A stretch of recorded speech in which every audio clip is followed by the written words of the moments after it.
Greetings, drowsy spirit. Tonight, I will be your storyteller, assisting you in falling asleep soundly and deeply. Remember to subscribe and like the video before we start for more bedtime stories.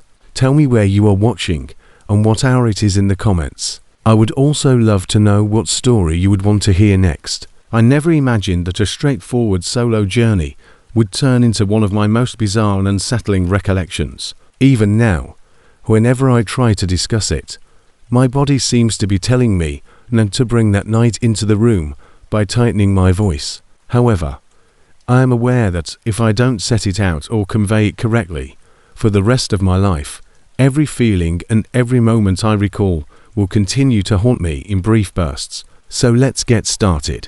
For a 3-day program related to my job, I traveled to Pine Ridge, Colorado. I'm a youth counselor. A lot of travel for training sessions, seminars, and conferences. To be honest, I enjoy driving more than flying.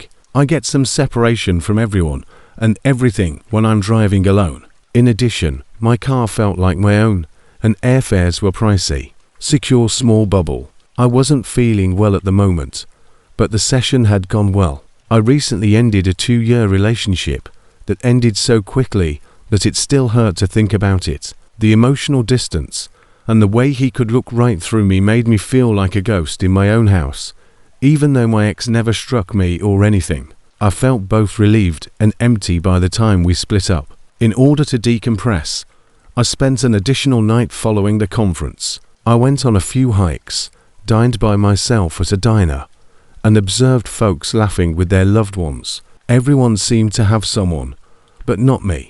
I felt lighter and better when I packed my car on Sunday morning. I thought the drive home would be a welcome change of pace. However, the universe had other plans. I spent the entire day traveling across vast expanses of undeveloped territory, a level, open highway, and small villages that appeared every few hundred miles. I was somewhere along Highway 287 in northern New Mexico, traveling toward Texas. By the time the sun set, by 9 p.m., it was becoming late. I was just stiff and hungry, not tired. I decided to stop, stretch my legs, and continue when I came upon a sign advertising the Mesa Creek rest spot. Despite its diminutive size, it was well lit. There were several SUVs and a few semis parked. Nothing strange, but as soon as I pulled in, the air seemed different, somehow thicker, perhaps because it was a scorching night. Perhaps due to the highway's isolation, perhaps because of what was going to occur. I parked next to the building, got out, and went inside to use the restroom. Diesel fumes and pine tree scents permeated the air, quite typical for a rest break. Everything seemed regular as I went outside once more until I saw him. He stood in the grassy spot close to one of the large oak trees, just there, not near the building, nor near any automobiles. He had an odd posture, as if he was unsure of where to place his hands. He was a slender man wearing black trousers and a faded hoodie, who was staring directly into the rest stop lights without using a phone, smoking, or stretching his legs. I became aware that he was gazing at me. I peeked over my shoulder to see if he was truly staring at someone behind me, because I initially believed I might be dreaming, but I was the only one moving. Okay, I said to myself, attempting to keep my anxiety from showing on my face. Just get to the car. Do you know what it's like to have your instincts start working before your head does? It felt like that. My heart began to race, and my stomach constricted. I ignored him as I made my way to my car. However, I was unable to stop myself once I opened my door and took the driver's seat. I looked up. He continued to stare, without blinking or waving, but standing in the patchy, dim light with this odd, rigid attitude that suggested he was observing me, but didn't want me to know. What the hell, dude? I muttered. He wasn't a villain from a film. He didn't have any tattoos, wasn't carrying anything, wasn't smiling, and wasn't acting menacingly. However, there was something off about the way he observed me. After locking the doors and starting the engine, I drove away. I looked in my rearview mirror as I was leaving the rest area. He hadn't shifted at all. I ultimately stopped at a little wayside hotel in Claremont, Texas, after driving for an additional hour and a half. It wasn't a chain, but it appeared sufficiently tidy. I was worn out by then. I took a shower, consumed some food from my backpack, lazily browsed through my phone, and eventually dozed out at midnight. Nothing strange or eerie occurred. It was just ordinary highway hotel boring. I got a cup of coffee the following morning, checked out, and drove home. The following day was spent on a long, deserted highway with fast food restaurants, music, podcasts, and nothing noteworthy. It was at 7:00 p.m. when I arrived in my neighborhood. I thought the journey had been typical. My thoughts drifted to the man at the rest break. "You're alone," I told myself. "You're worn out." And he was simply a random guy with an odd demeanor. However, that evening showed me to be mistaken, very incorrect. I heard something outside while I was unpacking in my kitchen. It was more like movement than a knock, like someone shifting their weight on my front step or shoes hitting concrete. It was just there, not loud. I didn't give it any thought as I moved toward the window by the entryway. Raccoons, perhaps a package. However, my lungs froze when I looked outside. I curled my fingers on the windowsill. My whole body froze, because the man from the rest stop was standing on my front step just a few feet from my door. He had the same hoodie, the same silhouette, and the same stance. He wasn't just staring, though. This time, he seemed to be listening to something within the home, because of the tiny inclination of his head this time. He didn't knock. He didn't pace. All he did was wait. I remained silent. I just switched on the porch light. He fled as soon as the light struck him. Without hesitation, no confusion, simply bolted into the darkness like an animal, vanishing down the dark sidewalk and across the street. I nearly dropped my phone while attempting to call someone as I stumbled back from the window. Anybody? I almost made the wrong touch since my hands were trembling so much. At last, I gave Lily, my closest friend, a call. My voice broke as soon as she responded. "Little, there was a visitor at my door." "What? Who? What took place?" I paused and put my palm to my forehead. The man from the rest station was there. It was him. I swear to God. Her voice abruptly shifted. "Hold on, what? How could he possibly know? That is not logical." I answered. "I know it doesn't. I'm afraid of that." "Make a police call." Yes, I did. They arrived, performed a brief sweep, and asked a number of standard questions. I told them everything, including the precise tree he had been standing beneath and the rest break. The cops were courteous, but doubtful. "One, ma'am. Could it have been someone else?" One of them remarked. "Someone from the area." Perhaps, occasionally, people misidentify people when they are far away. "I know what I saw," I insisted.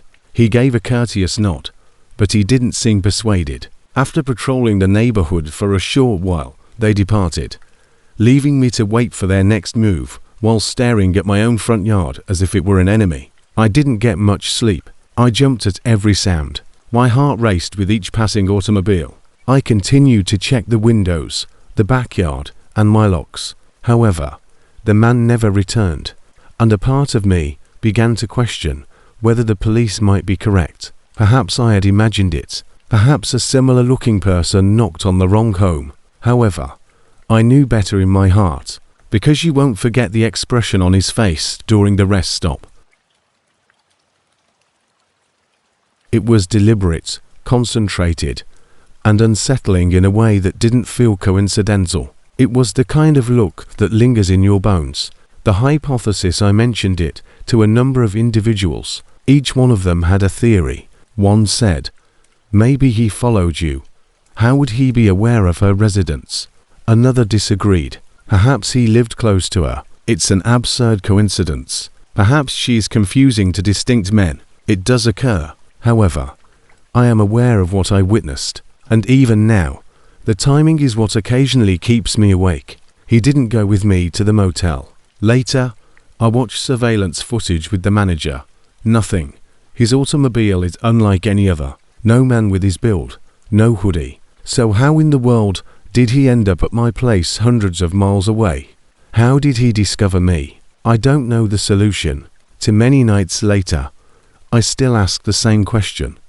The strangest part was seeing a missing person poster on a telephone pole 2 months later while I was headed to the grocery store. A quiet, slender, and socially reclusive young man from 2 towns away was last seen wearing trousers and a dark sweatshirt. It was difficult to tell, but there was something familiar about the face in the blurry picture. I sat in my parked car and gazed at it for a long time. Was it him, or was I making connections out of fear? I'll never find out. Even now, I still shut my doors earlier than I used to. I still steer clear of nighttime rest spots, and occasionally late at night, when a tree brushes my window or the house settles, I startle awake, believing he's returned. However, he never came back, never once, and the fact that he didn't want anything straightforward makes me feel even more afraid. He desired something particular. Perhaps he thought I was someone else. Perhaps he was simply extremely unstable. Perhaps he lived close to me after all. Perhaps it was just a series of coincidences. Or perhaps he wanted to find me, and he knew he had erred when the porch light revealed him. An error that made him flee. However, occasionally, when the night becomes too quiet and I'm traveling on long, deserted routes, I still check my rearview mirror, because occasionally you see someone on the road and they reappear in unexpected places. And sometimes it only takes one. I've always believed that going on road trips with my closest friend is the safest thing to do.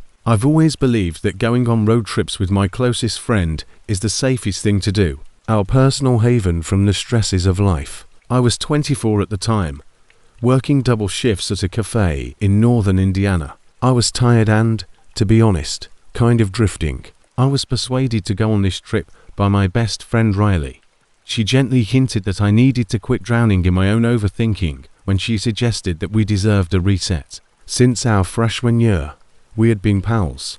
Of high school, wearing clothing from thrift stores, to awkward females pretended to be knowledgeable about the world. I managed to remain the silent observer as she developed into the boisterous, fearless sort. However, we counterbalanced one another. She helped me come out of my shell. I attempted to get her out of trouble. At least, it was an easy strategy. For a 3-day girls' trip, drive from Indiana to Colorado Springs. Just a beat-up blue Toyota and inexpensive gas. No obligations, no scheduled station snacks. She insisted on packing a disposable camera, light hoodies, leggings, and a playlist titled Bad Decisions Vibes.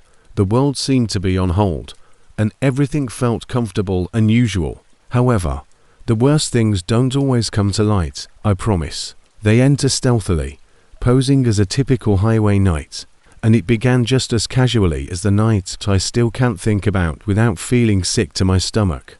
When the sun eventually set and the sky turned that hazy purple, Riley was asleep somewhere in eastern Kansas. She snored like an old dog, her lips slightly open and her hoodie drawn up over her face. Every time she made that little whistle sound with her nose, I continued to laugh softly. "Are you okay, girl?" I nudged her and murmured. She remained still. I rolled my eyes and continued to drive. With the exception of the sporadic truck passing by, the highway extended eternally in front of us. It was serene, almost too serene, the kind of silence that causes you to reflect about things you've been trying to ignore. I recall checking the clock, which was 11:40 p.m. It took us roughly 5 hours to get to Colorado. My eyes felt like concrete, but I persuaded myself I could go on. I had to take a vacation. A 15-minute snooze would be beneficial. I noticed a sign. Exit 217. Pilot Travel Center. Parking, food, and showers. Excellent. I shook her thigh and said, "Riley, I'm going to stop and take a short break." Like a cat, she stretched. "What location are we?" "Kansas. In the middle of nowhere." "Did we pass anything interesting?" "No. Unless you enjoy dead grass and cows." "Disgusting." She gave her eyes a massage. "All right. Yes, let's cease." The first error was choosing to stop there, even though I wasn't aware of it at the time. The pilot was not particularly noteworthy. Simply a large, light-filled structure with truck pumps on one side and a more sedate parking lot on the other. There were 3 main overnight parking rows in the lot, with the final row oriented against a tall chain-link fence that featured a no-access sign. 10 vans and trucks, the majority of which had their curtains drawn, were already parked, or blankets affixed to windows. People like us are sleeping. I always felt the safest when I parked near the building in the brightest light. I said, "You want anything?" "A Coke," she muttered. "And maybe hot Cheetos." "You're insane," I whispered. "Midnight has arrived," and she grinned. I went inside, but she remained in the car. I picked up 2 bottled waters, munchies, and drinks. She was already curled up in her chair, browsing TikTok when I returned. I said, "I'm going to nap for 20 minutes. Place a wager," she answered. "I'll keep watch," but she quickly broke her word by yawning so much that her jaw split. I leaned back in my chair and pulled my hoodie up to my chin and allowed the sound of the parking lot to soothe me. I'm not sure how long I was gone before it occurred. An hour or less, perhaps. But I was startled awake by something. Just beyond my door are footsteps. Heavy ones are approaching from the passenger side and coming to a stop just beside me. My eyes snapped open. I saw him at that point. A man with a scruffy beard, who may be in his mid-30s. He was leaving our automobile, wearing an enormous overcoat and a filthy baseball cap. He must have sensed movement, because he abruptly turned to face me, recognized that I was gazing, waved a little casually, and walked straight back to my window. Riley immediately sat up. She said, "What the hell?" When he got to my window, he leaned a little. "Hey there," he said, sounding too happy for midnight. "I apologize for waking you up. My vehicle refuses to start. I wanted you to give me a leap." He had a coarse Midwest accent, as if he had smoked all his life. I ought to have declined, but I muttered, half drowsy and confused. I mean, sure, I guess."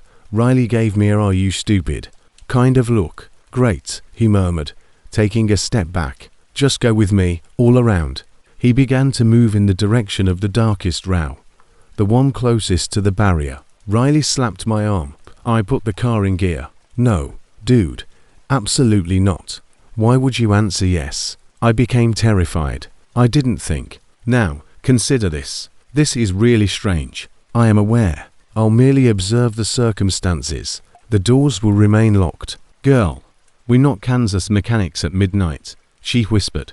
"This man might actually be a serial killer." I forcefully gulped. She was correct. He continued to move in the direction of an old pickup truck loaded with random trash, and a dilapidated RV parked crookedly next to it. I stopped because something within of me cried out to do so. I pulled the car to a stop halfway down the row. When the man saw, he began to wave wildly. "Come on over here. Simply pull up." Riley muttered, "No, not at all. Not at all. He's attempting to confine us." It was a tight position. There is just enough room for one automobile to clumsily fit between the truck and RV. "No way," I mumbled. However, I moved a bit closer while maintaining my distance due to some foolish instinct that took precedence over rationality. The man made a hostile gesture while waving jumper cables. Then the door of the RV opened. A woman emerged quickly, as if she had been waiting. Her hair was long, stringy, and disheveled. Her eyes were panicked and wide. She also began to gesture at me. "Pull up," she shouted. "Just pull up," Riley muttered. "Back up." At this moment, the woman continued to scream. "Don't be afraid, my dear. Come on up, please." In the RV, I could see movement, changing shadows. My hands trembled. There was a problem. Completely incorrect. Through the shuttered glass, I yelled, "From here, the cables must extend. I'm not going to pull in there." Her expression changed from amicable to enraged. She said, "Pull up," cried out in a cracked voice. "Jesus, shut up," the man said, as he rushed to her. "Enter, go." Their voices were muted, but they were furious as they argued. Suddenly, I realized something disgusting. They anticipated that the vehicle would become stuck between the truck and the RV. "Calmer now." He came over to my window once more. "Just pull up closer," he whispered. "Too gently. I can hook it up in 5 more feet. In 2 minutes, we'll be finished." Riley was violently shaking her head. "Go, go, go." "I'm sorry," I murmured, giving him a glare. "I can't help with this." Frustration twisted in his face. "Seriously," he yelled. "My mom is ill. I must return home." "That's not my problem," I replied in a broken voice. I then put it in reverse. He moved in the direction of the vehicle. The woman stormed back out of the RV, screaming at him and pointing at us as if they were trading accusations. I didn't hold off. I floored it rearward, narrowly avoiding the truck's garbage-filled bed. The tires squealed as we quickly left the lot, and I didn't take 10 minutes to stop driving. I felt like I would crash because my hands were shaking so much. What the hell was that? What the actual hell was that? Riley would not stop asking. I don't know, I muttered. However, I was aware she did the same. They weren't stuck. They had no intention of jumping a dead battery. They were holding out, awaiting the ideal vehicle, awaiting the ideal girl, waiting for a half-asleep person, someone who has too much faith, someone who would wait until it was too late to ask questions. After an additional hour of driving, we discovered a well-lit love station nearer the city, between two RVs carrying families. We parked under a camera. We didn't communicate. We're hardly breathed. We didn't really sleep the rest of the night. And months later, I still wonder about it. What would have happened if I hadn't awoken? What would have happened if I had drove into that narrow opening? What if we had gotten out of the vehicle? Would we still be here? More than anything else, those questions plague me. I'll never find out what those people had in mind. However, I'm positive it wasn't a jump start. I also know another thing. I get a chill every time someone tells me that road trips are safe, the Midwest is friendly, or strangers on the road are just nice individuals trying to get home. I've learned that some folks don't wave for assistance. You are waved into a trap by them. Some folks don't wave for assistance. You are waved into a trap by them. I always believed that taking long road trips would solve the issues I never discussed. The burnout, loneliness, and sense that my life in bloom, Missouri was closing in on me like a tiny, oppressive box. Things had quickly become worse after I lost my job at the travel magazine last winter. I was stuck at 26, living in a small apartment above a laundromat with a car that rattled every time I went over 50 miles per hour, while my friends started getting promotions, engagements, and children. I therefore viewed it as a kind of personal reset when I eventually saved enough money to travel alone to Sundown Valley, Texas, to see my childhood best buddy. When I packed the trunk, my mother sobbed, "Leah, please just give me a call." Every couple of hours. You are aware of how these roads become after dark. All I had done was chuckle. "I'll be all right, Mom." Individuals frequently travel alone. However, I had a knot inside of me that I couldn't quite put my finger on. A feeling of pressure behind the ribcage, as if something was about to happen. I dismissed it. Recently, anxiety has been playing games on me. The journey then started. As I traveled throughout southern Missouri, the roadway stretched out like a black ribbon. Pine, rain, and the cheap vanilla coffee I had spilled on the passenger seat were all there in the air. I listened to classic tunes from high school on my playlist, songs that brought back memories that were no longer as lovely. 8 hours into the journey, the sky became bruised purple. After that, there was less and less traffic, making me feel like the only person on the earth. My GPS began to malfunction somewhere after the Arkansas line. Rerouting and routing. The signal was lost. Excellent, I mumbled. Simply amazing. The road grew quieter and more deserted. No eateries, no petrol stations, not even those corny billboards featuring cowboys with enormous burgers. Just the quiet hum of my engine and the never-ending black trees on either side. By 12:21 a.m., I was so tired that my eyes were heavy. Since the afternoon, I had not eaten. I had a dry mouth and a completely empty bladder. I noticed it at that point. My headlights reflected off a blue metal sign. A place to rest. 1 mile. 24 hours. There is no security present. I said, well, that's comforting. However, after seeing nothing for 2 hours, my alternatives were limited. The rest spot appeared to be lurking behind a row of dense pine trees. The parking lot was dimly lit, lengthy, and cracked. Above the restroom building, A lone flickering lamp buzzed. No trucks, automobiles, or anyone staying overnight. Only me. I tightened my grip on the steering wheel and murmured to myself, "Leah, you got this. Both in and out. 2 minutes." I parked directly in front of the structure and took the little pepper spray can that my mother had made me keep inside.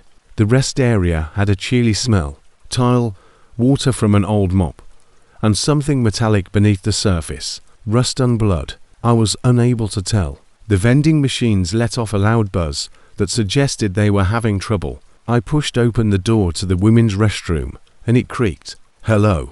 Just out of habit, I called. No response. I entered, swiftly emptied myself, cleaned my hands, doused my weary face with cool water, and inhaled deeply. Then give it a thump.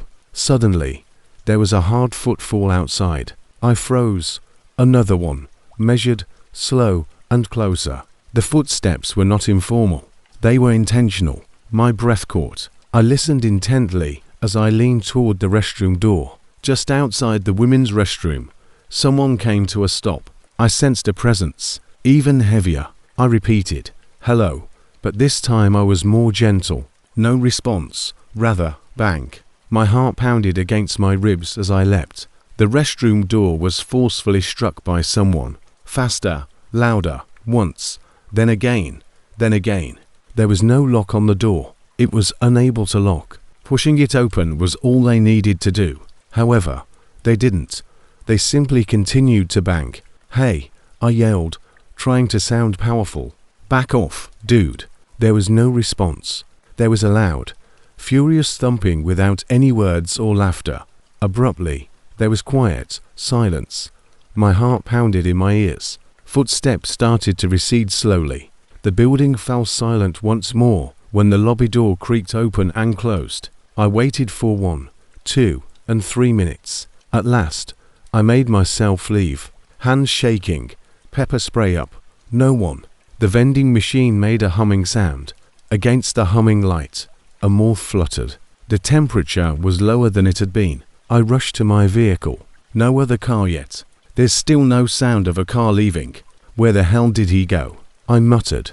I turned on the engine.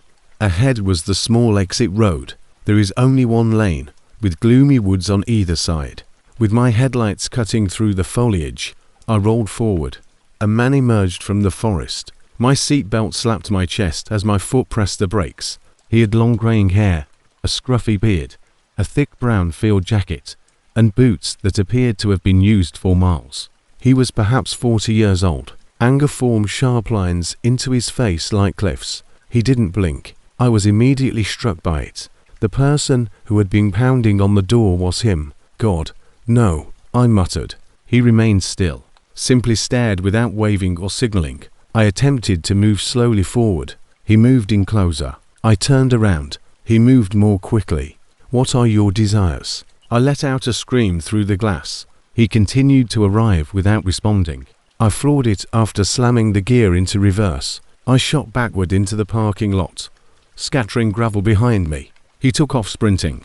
Full dash, fists outstretched like claws, boots hitting the pavement. I said, "Come on, come on, come on," as I spun the wheel in the direction of the door. The road was one way. Instead of leaving the highway, cars were meant to enter. I was unconcerned. Nevertheless, I took it. I would be killed if someone entered at that precise moment. However, good fortune prevailed. I shot out the door, turned almost illegally to the right, and took off for the freeway. The speed of my car made it vibrate. Trees passed by in a blur. My hands trembled wildly. My headlights hit him once more as I passed the regular exit, where the rest area rejoined the highway. He was standing on my shoulder, watching me go away as if he had anticipated my arrival. I shut my throat. My eyes were blurry with tears. Before dialing 911, I traveled 15 miles. "Ma'am, calm down. We'll send an officer to check it out," the operator repeated. However, I never heard anything more, and that ought to have been the end of it. However, I heard something outside my friend's apartment 3 nights after arriving in Sundown Valley, finally unwinding and convincing myself that it was just a random vagrant. Slow, deliberate, heavy footsteps. Then there was a gentle tap on the front door. 3 taps. I froze in the corridor at the sound of the rest stop clanging. My friend yelled out, "Leah," from the living room. "You expecting anybody?" "No," I muttered as my heart began to sink. With trembling hands, I moved toward the peephole. I peered out, my eyes narrowing. The same man stood beneath the porch light. The same boots, jacket, hair, and half-shadowed face. He grinned as he raised his head.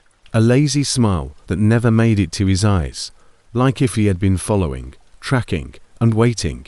My breath caught. I staggered backward. Perplexed, my companion passed me and looked out the window. "What on earth? Are you familiar with the man?" I didn't respond. I was unable to do so since the moment she glanced. He retreated into the shadows and disappeared. We made another police call. Nothing was discovered.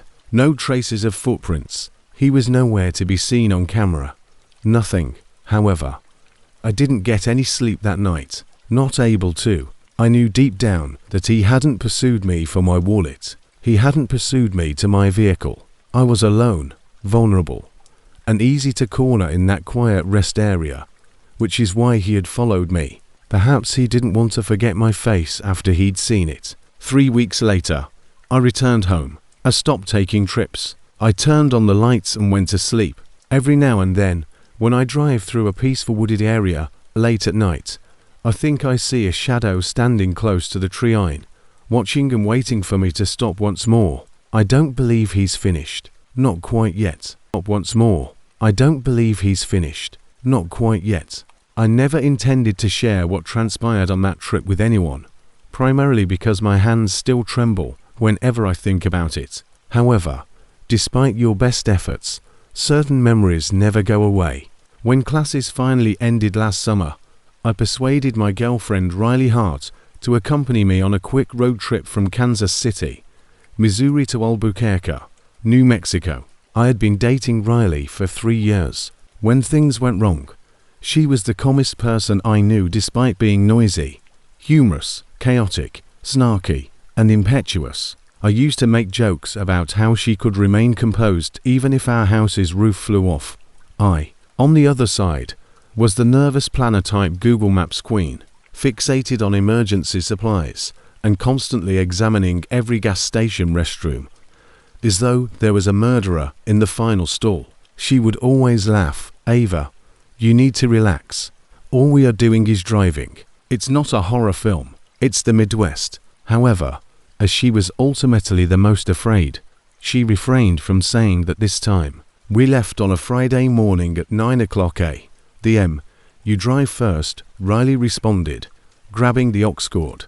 I haven't yet felt the effects of my coffee. I adjusted my seat and muttered, "Mine never kicks in."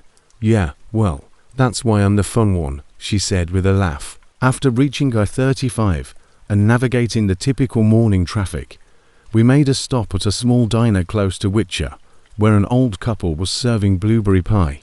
We chuckled, snapped photos, and performed music, and voiced grievances about our pupils, just like any exhausted educator would. It's simply two girlfriends enjoying the beginning of summer.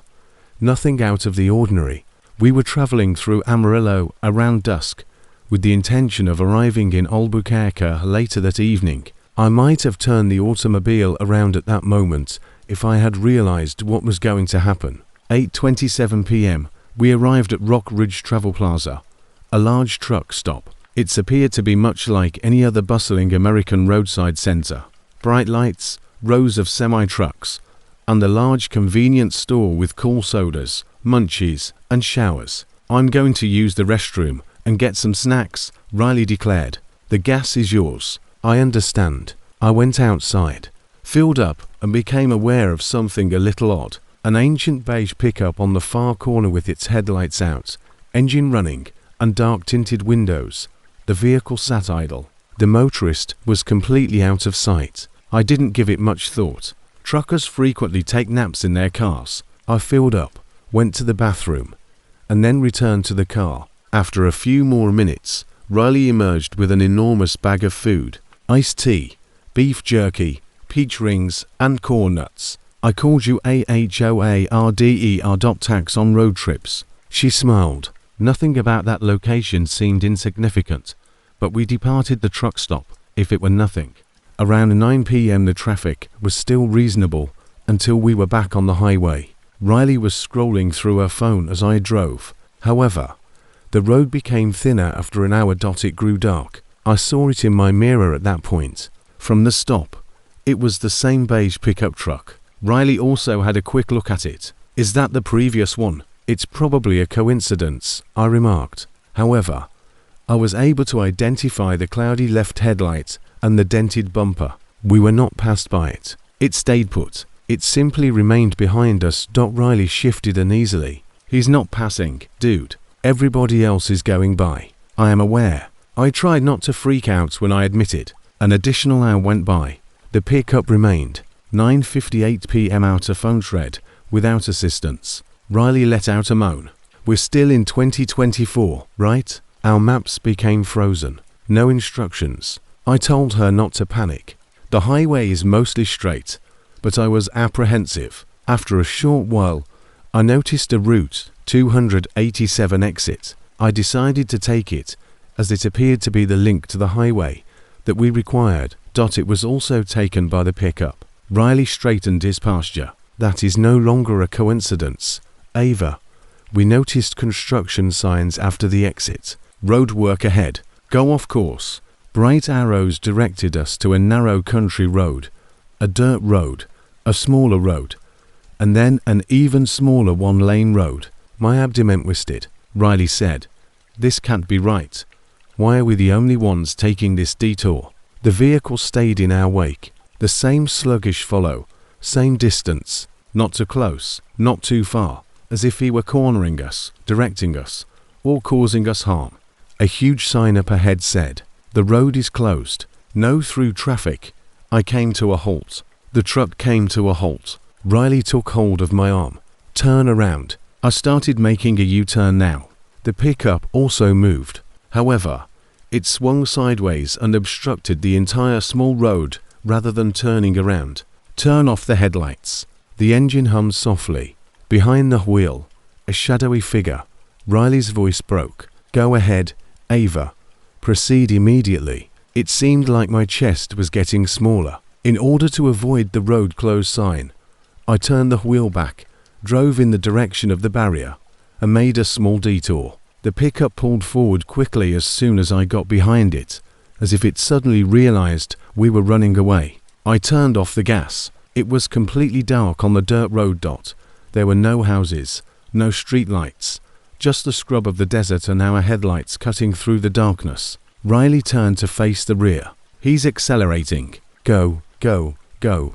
Ava." "Yes, I am." The engine sent forth a roar. Behind us, gravel sprayed. My heart pounded so loudly that I was unable to hear what I was thinking. "There's a T intersection ahead. To the left or right." Not enough time. I veered to the left. We were a few feet away, since the pickup missed the turn by a second. I made a careless move at the next fork. I switched off the headlights. Riley let out a scream. "Are you really so crazy? Just have faith in me." We used the dimmest moonlight to guide us as we crawled through the darkness. Over the uneven terrain, the automobile rocked fiercely. The pickup passed the junction with a roar. In the gloom, he was unable to see us. He continued to go in the direction of nothing. He was lost to us. Riley trembled and whispered, but I wouldn't stop. For the following 40 we traveled through abandoned agricultural roads and sporadic dirt lanes for several minutes. Just calls of terror and condemnation. No lights, no cell service.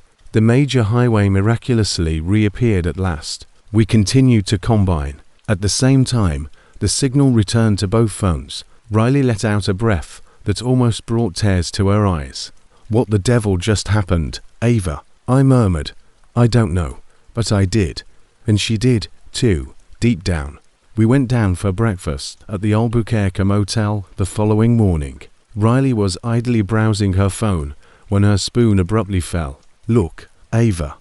It was an alert from the local news. "Near back roads off route 287. 2 women are missing." Drivers were cautioned by police not to obey unapproved detour signage. There was an older beige pickup truck nearby. According to witnesses, unauthorized indicates that the signals weren't authentic. They were put there by someone who took that route, someone who went hunting there, someone who trailed women off the main thoroughfare. My hands became chilly. Ava. That truck, Riley said. It was the same model. I was unable to talk. They might have been us. Nobody would have known where to look if we had vanished off that dusty road. 3 days later, Riley spent the most of the trip in silence as they drove back into Kansas City. Yeah, there's something I didn't tell you, Ava finally admitted. What? She swallowed heavily. A man came up to me when I was inside the truck stop. Pretty girls shouldn't be out here alone, he said to me. His voice seemed strange, even unsettling. My skin prickled. Why didn't you inform me back then? I didn't want to frighten you. I simply turned and left. However, I believe he followed me outside. Ava. I believe he saw our vehicle. I believe he bided his time. Everything made sense. The chase, the blocked road, the tailing, the detour signs. It wasn't at random. It wasn't a coincidence. They were aiming for us. Riley continues to object to driving at night. Even during the day. I still glance in my rearview mirror every few minutes. I can sometimes hear the thunder of that pickup truck engine behind us late at night. I occasionally dream of the shadowy figure seated behind the tinted glass. I occasionally check the news, but no one has ever been apprehended.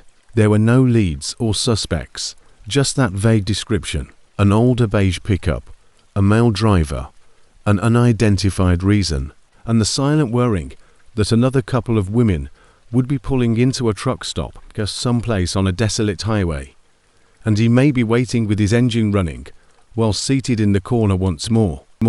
I never imagined that the one thing that still keeps me up at night would be a straightforward overnight travel. I'm 24-year-old Jolene Whitmore, and until last year, I believed I understood what fear was. The typical kind, exam anxiety, interview anxiety, and the uneasy sensation you get when you hear something outside your window late at night. However, none of that is comparable to what transpired on that remote route between Kentucky and northern Ohio.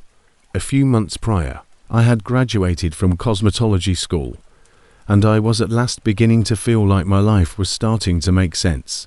Following the previous year's mayhem, my dad passed away. I temporarily stopped attending college, and I was forced to live in a small apartment that I could hardly afford.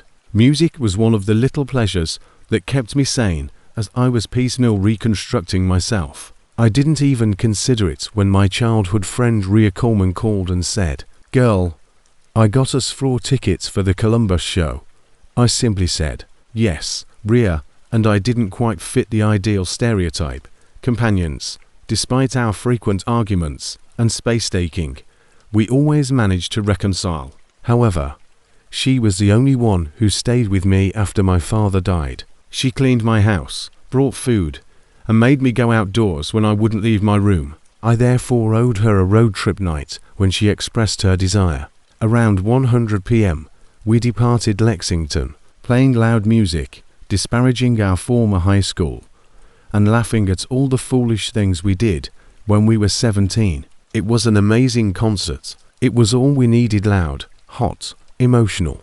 We were completely worn out, both physically and mentally, by the time we returned to the car around midnight. Snacks, sweatshirts, chargers, and my emergency blanket were all inside my silver 2009 Nissan Sentra, which had more personality problems than any car should be permitted to have, stored in the trunk. Rhea had work the following morning, so we decided to drive home overnight. She rubbed her eyes and said, "Let's just hit the interstate and keep rolling."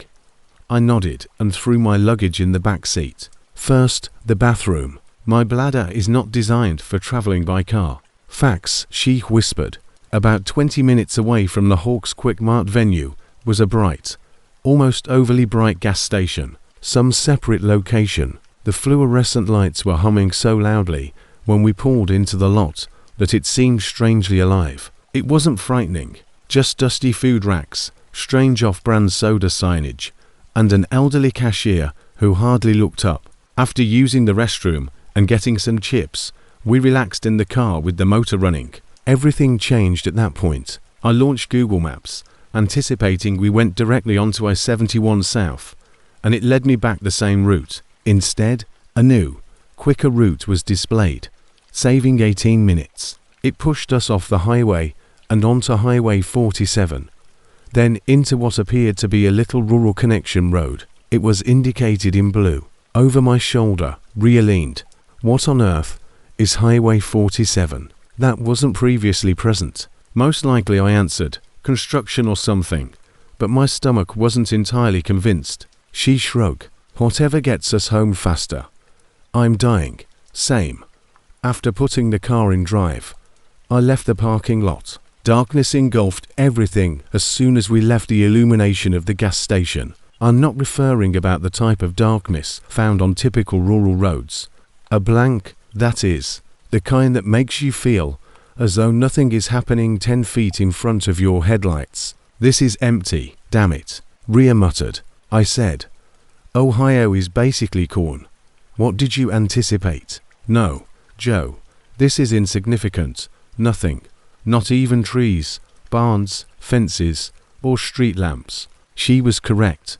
All we could see were vast, level fields with sporadic patches of thick grass. It appeared unfinished and deserted, as if someone had forgotten to put fields and homes where they belonged. We were fine, according to the GPS, but I was exhausted. I said, just go with it.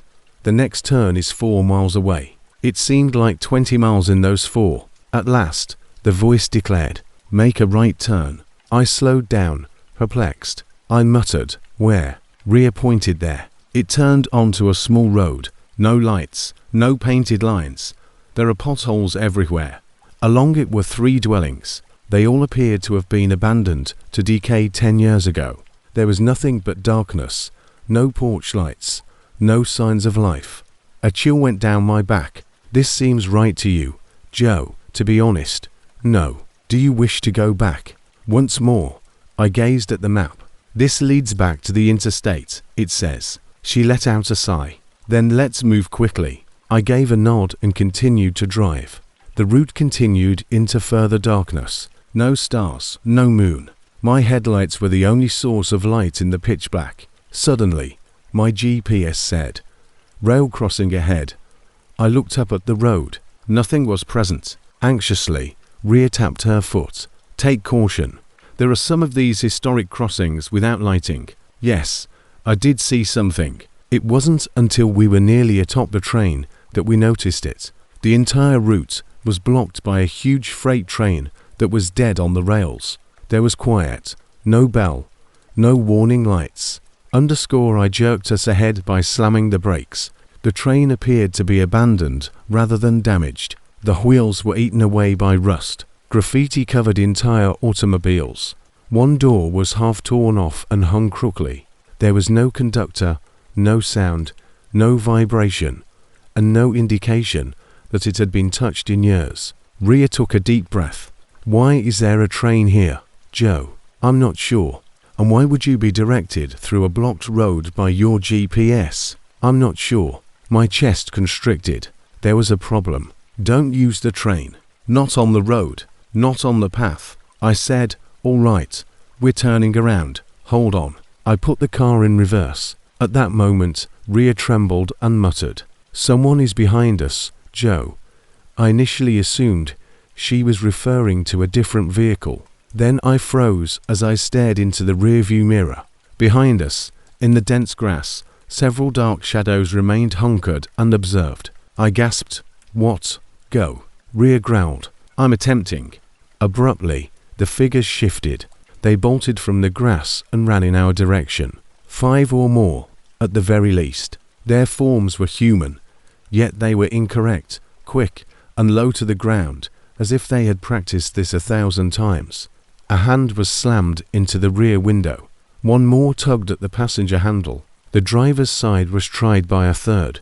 Joe leaned forward and drove. Rhea let out a scream. It was stunned by me. I backed into the grass to gain enough room to turn, as the automobile jolted backward, tires skidding on gravel.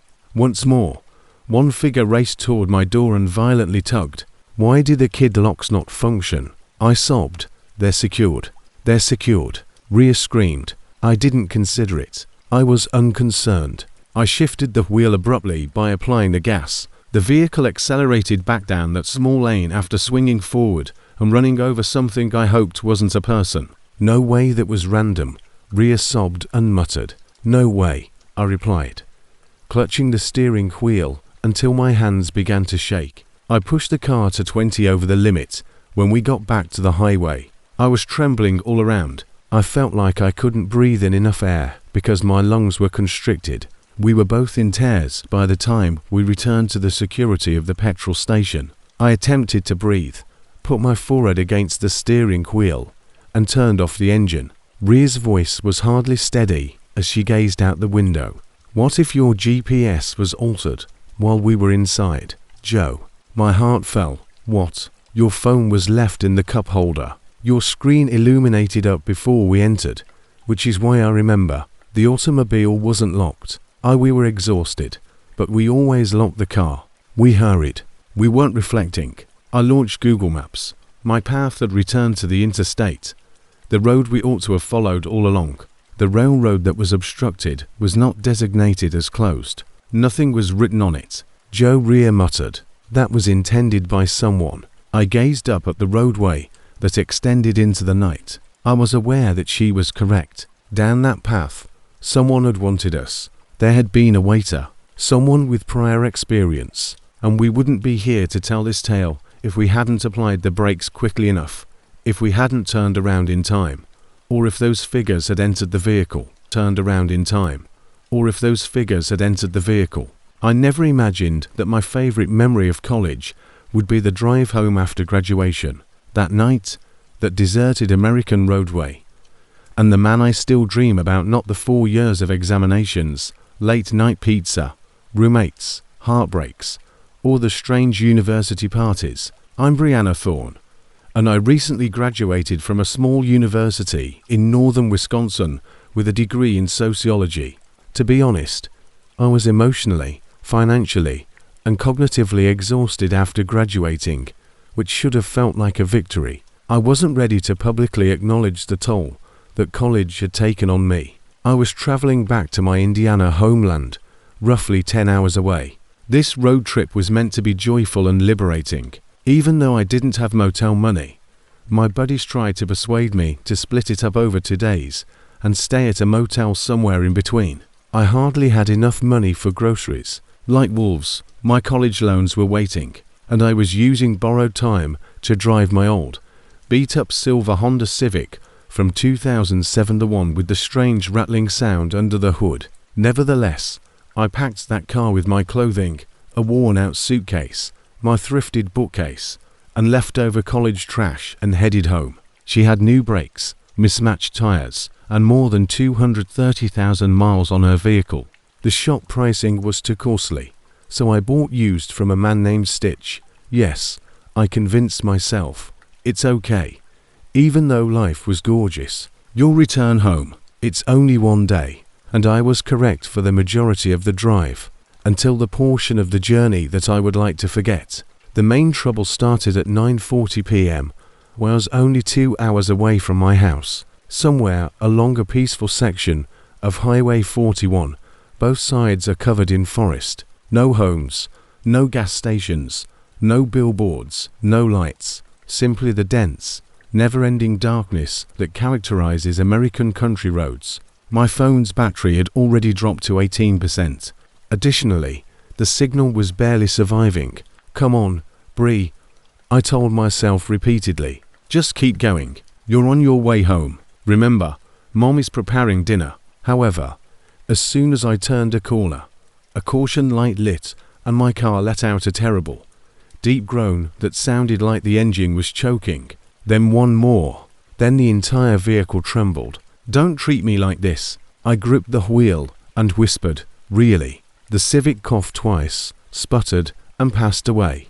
The engine snapped into quiet as I coasted into the gravel shoulder. I sat there for a moment, both hands still on the steering wheel, my heart thumping so hard I could feel it in my throat. I tried the ignition, of course. Click, click, whine.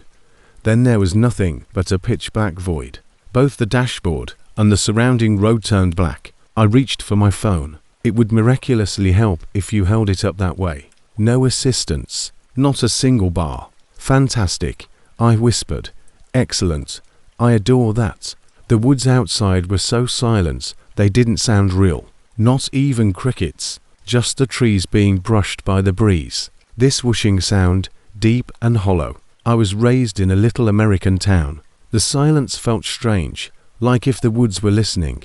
Even though I wasn't afraid of the natural world, I considered staying in the car, but I could stay till sunrise if no one drove by. I considered going for a walk, but where would I go? It had been more than 30 meters since I had seen a petrol station.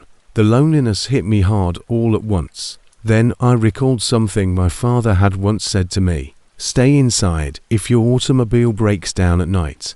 There are not always good individuals in the world. I rolled my eyes at the moment. However, that advice now felt like ice around my spine. I tried to get even the slightest glimmer of phone service for 10 minutes or so. I held it close to the ceiling and the windshield. I even made a loud joke. Do I have to go up on the roof? Would anyone benefit from that? No.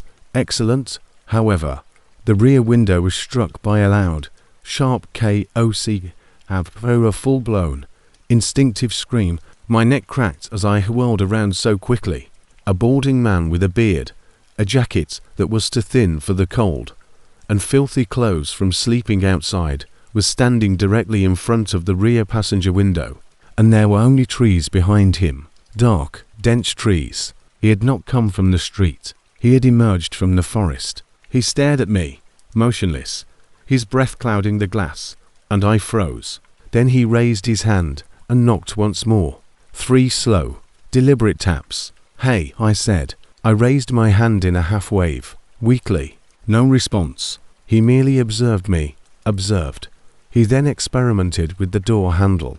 There was a loud rattling sound from the locked door. My entire body stiffened. I muttered, "Oh, hell no." The man moved slowly, the side of my car, scratching his fingernails and dragging his hand across the metal, creating a lengthy, awful sound. Scree. He came to a stop at the front of the vehicle and looked at the hood for a while as if he were examining it. He then shifted to my driver's side. Grabbing the handle, he pulled and pulled even harder. He then lowered himself till his face was just inches from my window. His eyes didn't appear right, too alert, too wide, as if he hadn't blinked sufficient. Through the glass, he whispered, "You should open the door." And I felt my stomach turn at that cracked, hoarse voice. I immediately shook my head. "I'm sorry, but I can't. I'm awaiting assistance." He interrupted me by knocking once more forcefully this time. "Knock, knock, knock. Get it open." "No." He gave me a long, scary look. Then he grinned, but it was not a typical grin. It was too slow and too long, as if he wasn't accustomed to its shape. Then he said something that caused every hair on my arm to stand on end. "I found one more." "One more? What?" He took a step back and gestured toward the trees before I could reply, as if he was waiting for someone to emerge. At that point, survival instinct took over. I didn't consider my alternatives, think, or wish for a miracle. All I did was act. The only thing I could do was turn the ignition key. Click, complain, click, whir. Like it was awakening from a nightmare, the engine sputtered back to life. "Oh, I'm grateful. I'm grateful." I took a breath. The man jerked his head in my direction. I pressed down hard on the accelerator. The Civic jumped onto the highway as if it had been waiting for this moment, and the car lurched forward, gravel spitting behind me. I looked in the rearview mirror. He was sprinting in the direction of the road. Quickly, more quickly than I had anticipated. Another person emerged from the tree line next to him. My blood became icy. Yes, there was one more. However, my automobile continued to run. 40, 60, and 70 miles per hour. I continued. Didn't even blink or breathe. I didn't stop until I came to a petrol station. I had no idea that a straightforward weekend getaway with friends would permanently alter my perspective on deserted highways. At the age of 21, I was still balancing part-time employment at a thrift store in a small northern Alabama town with college coursework at Willow Creek Community College. That spring, I had saved just enough money to take a much-needed break from everything: assignments, shifts, and the incessant buzzing in my head that told me I wasn't doing enough even though life wasn't very glamorous. The only person who truly understood how much I needed that break was my best friend, Lana Bristow. We had been acquainted since our first year of college. Tennessee was her home state. Caustic, witty, and loud, she was the type of girl who could make a funeral difficult, but she was also the type of girl who would arrive at your home with chicken nuggets at 2 a.m. because you were upset about a poor grade. "All right, Harper," she would say, nearly dragging me into her Subaru that weekend and throwing her backpack in the back seat. "We're heading out. No justifications. You require scenery, sunlight, and coffee. That's not the parking lot of the second-hand store where that eerie old man, who is about 45, constantly requests a senior discount." At that moment, I laughed. I wish I could still do that. We intended to travel from Alabama through Chattanooga and up to a group of waterfalls close to the border between Tennessee and North Carolina that Lana had heard about. A straightforward two-day cycle. Just a girl's getaway. Nothing out of the ordinary. However, nothing about that journey remained straightforward. We departed early, almost before the birds. As the first rays of sunlight appeared over the hills, I recall gazing out the window. With a sidelong glance at me, Lana turned down the music. "You good?" "Yeah," I said, while pulling at my hoodie's sleeve. "Just worn out. You're always exhausted. You're a constant annoyance." She gave a snort. "Fair." After stopping outside Scottsboro for gas and grabbing some awful gas station muffins, we resumed our journey. The first 4 hours were ideal, laughing, chatting, and spreading rumors about classmates. Up until the GPS malfunctioned, everything seemed okay. We had moved past Murphy, North Carolina, the kind of narrow mountain roads where the radio cuts out and the trees get dense. Lana gave the screen a tap. "Why is the route altering itself, I wonder?" I answered. "It's just the mountains. Indicates that there is trash nearby." The path was repeatedly rerouted. After that, it totally froze. There was only a blank map with a blue dot floating as if we were floating on an ocean. No road, no detour. "All right," Lana mumbled. "It's novel. We came to a fork, to the left or right." However, the GPS remained blank. "Yes," I assumed. "I don't feel confident after hearing you say that, girl." I looked up at the sky. Clouds were rapidly approaching. I pointed and said, "It's okay. Let's just give it a shot." I regret saying it. Like a sheet, the rain came down quickly. A minute, it was pouring with rain. The next, everything became hazy. The road got narrower. Trees appeared to be attempting to listen as they leaned in. I saw him at that moment. A man stood on the shoulder and waved his arm, not as if he needed assistance, but rather as if he was alerting drivers to slow down. His clothing was dirty, but it appeared to be one of those fluorescent safety vests used by construction workers. The front was covered in mud, as if he had fallen several times. "Someone probably broke down," Lana remarked as she slowed the vehicle. I responded, "Maybe," but my stomach knotted. I saw he wasn't standing next to a car when we got closer. He was alone with the rain and the trees. There was no car, nothing. He waved more forcefully. Lana slightly lowered the window. The man said, "Hey, you all right?" Without responding, rather, he made a slicing motion across his neck, pointing angrily toward the road ahead. "Dude," Lana muttered. "It's strange," I muttered. "I don't like this." Rain trickled down his clothes as he took a step closer. He appeared to have been clawing through undergrowth, since his hands were rough and scratched. His eyes are gone. His eyes were frenzied and tired. He yelled, "Something's ahead, over the rain. You girls don't want to go that way." "What's up ahead?" Lana inquired. He moved closer by one step. Then he climbed in through the rear entrance. I didn't even have time to yell before that. "What the hell, dude?" Twisting around, Lana yelled. With water collecting on the seat under him, he slammed the door shut. His respiration was labored, as if he had been sprinting. His hair fell into his eyes. "Drive," he commanded. "Please, fearful." Lana's gaze locked with mine, whispered, "Harper, just drive." I returned the whisper. She shifted the vehicle into gear. He had the odor of soiled clothing left outside in the rain for several days. His hands appeared to be covered in dirt. His knuckles went white as he gripped the back of Lana's seat. He exhaled. "Thank you. I appreciate you stopping. The majority don't." "What's happening?" I asked, maintaining a steady tone. He took a while to respond. "Rather." He gazed at Lana. "You're headed in the wrong direction. We intended to turn around." Lana promptly lied. "We kind of lost our way." He let forth a broken, dry laugh. "Indeed, people do."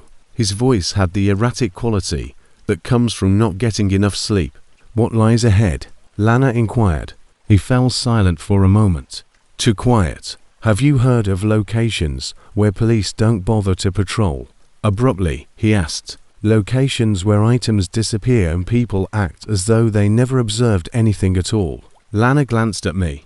"We just want to return to the main road, buddy." He didn't glance at Lana, but at me. "Me?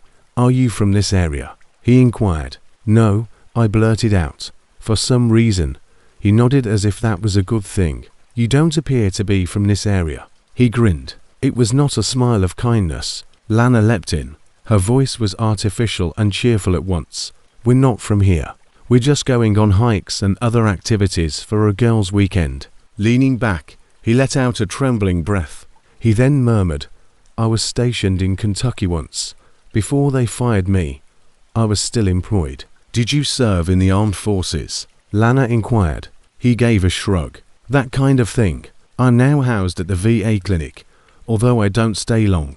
Too many regulations. Too many nurses are leaving through my belongings."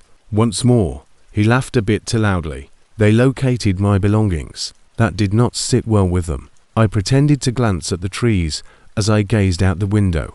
I thought the man might hear my pounding heart. "Hey," he abruptly said. "You listening?" My gaze remained fixed on the glass. He remarked, "Yeah, you're really quiet. Those who are quiet always see too much." Lana abruptly interrupted him before I could reply. "How far up should we avoid going?" Then, she pushed the conversation back with a loud question. After blinking for a while in confusion, he scratched his arm. "Maybe a mile. The pull-off will be visible. Don't end there. Not unless you want to get to know the people who call those forests home." My entire body felt cold. "There's a camp out here?" Lana inquired. He remained silent. "Rather," he whispered as he leaned closer one again. "You gals are fortunate to have taken me up." Then he looked straight at me once more. "Very fortunate." My hand found the latch as I shoved myself against the door. Everything else was drowned out as the rain grew louder. Lana's voice wavered. "Well, up ahead is an overpass. To keep you dry, perhaps we should drop you off there." He remained still. "Are you attempting to get rid of me?" Softly, he asked. "No, man." Lana laughed nervously. "I'm merely attempting to assist." "Do you really think I can't tell when someone is attempting to get rid of me?" He leaned between our seats as his tone became more acute. I winced. "Hey," I murmured quietly, trying to remain composed. "That's not how she meant it. Simply put, it's safer beneath the bridge. No rain, no water splattering cars."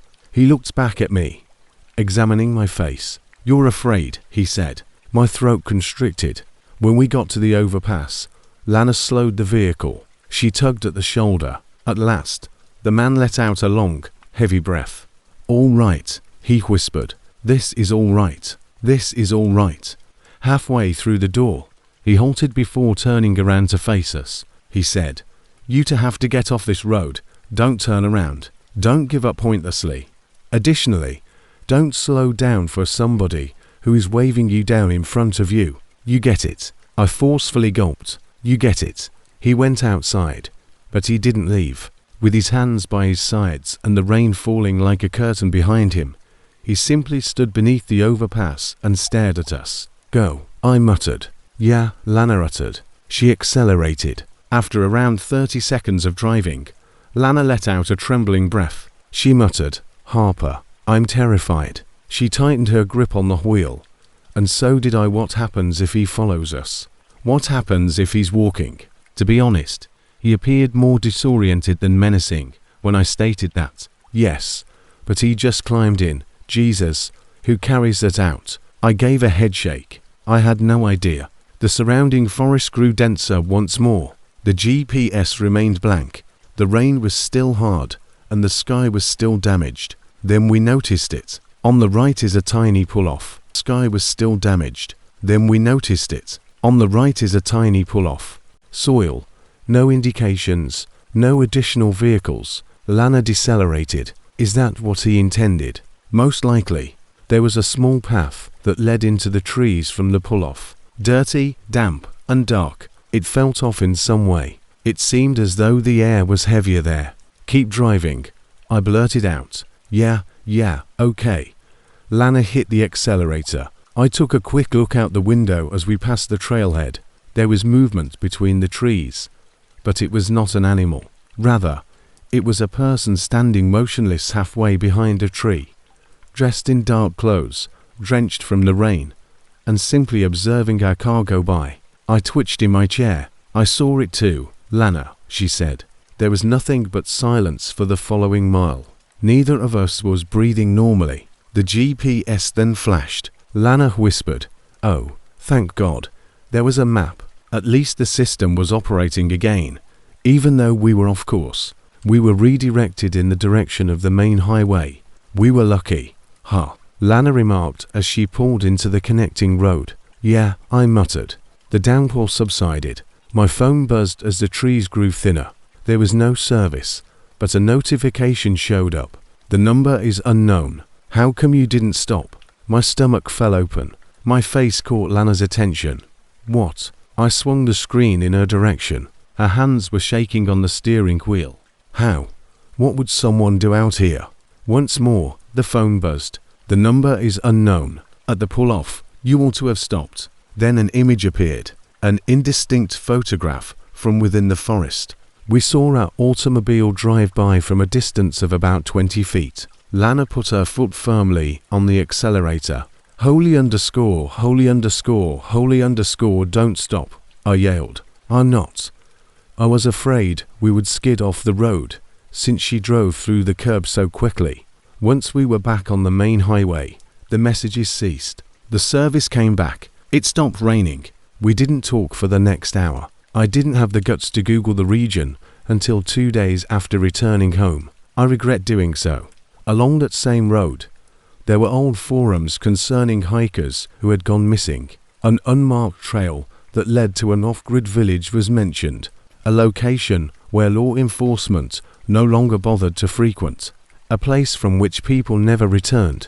Some reported seeing persons driving automobiles into the woods after waving them down and acting as though they were warning them. Others talked about a man wearing a safety vest who had once escaped and babbled about them.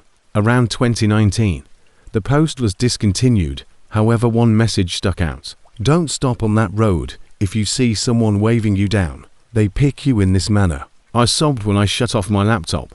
Quiet, trembling, sobbing, not dramatic, because I couldn't stop thinking about that hazy image. In those woods, someone had been waiting and observing, and if Lana hadn't continued to drive, if we hadn't been alerted by the man beneath the flyover, we probably wouldn't be here if she had become that pull-off. I sometimes think of the man we picked up at night when I'm having trouble falling asleep.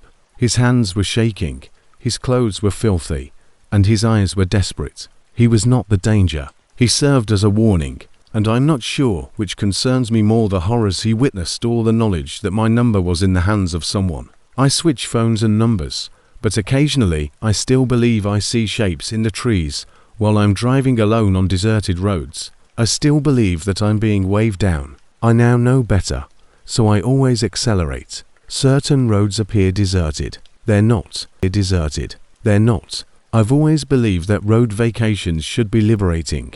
You and your best friend are laughing about anything and everything while the windows are down. Hair is flying everywhere and terrible pop music is playing.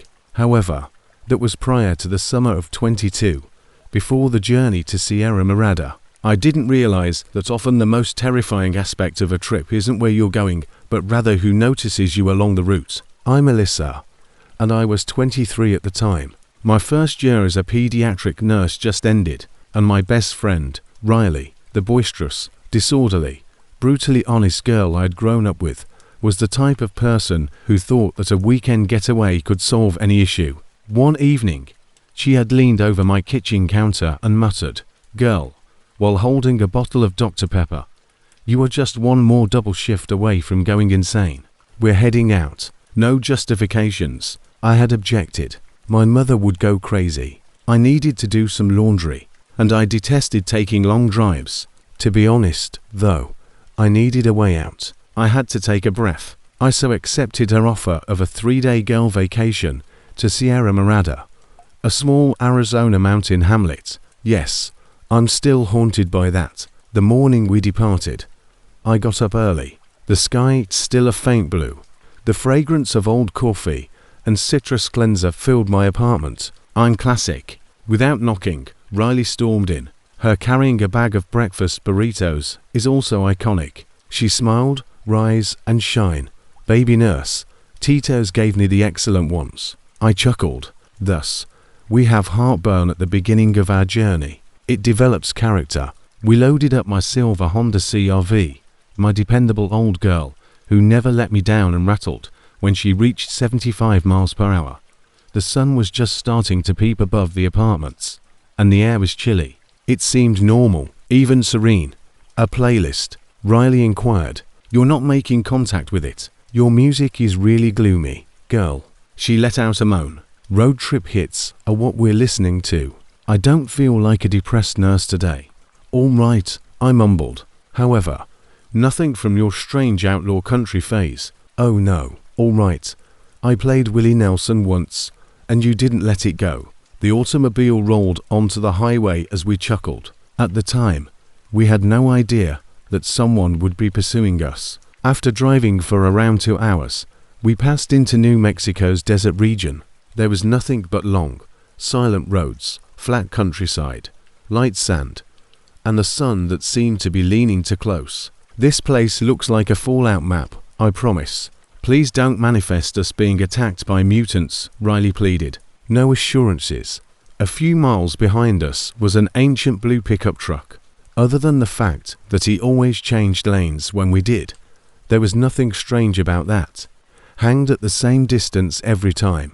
It's always just close enough. Riley, I muttered. She glanced in the mirror and said, "That truck has been behind us since exit 143. Perhaps he's heading in the same direction." Perhaps, I muttered.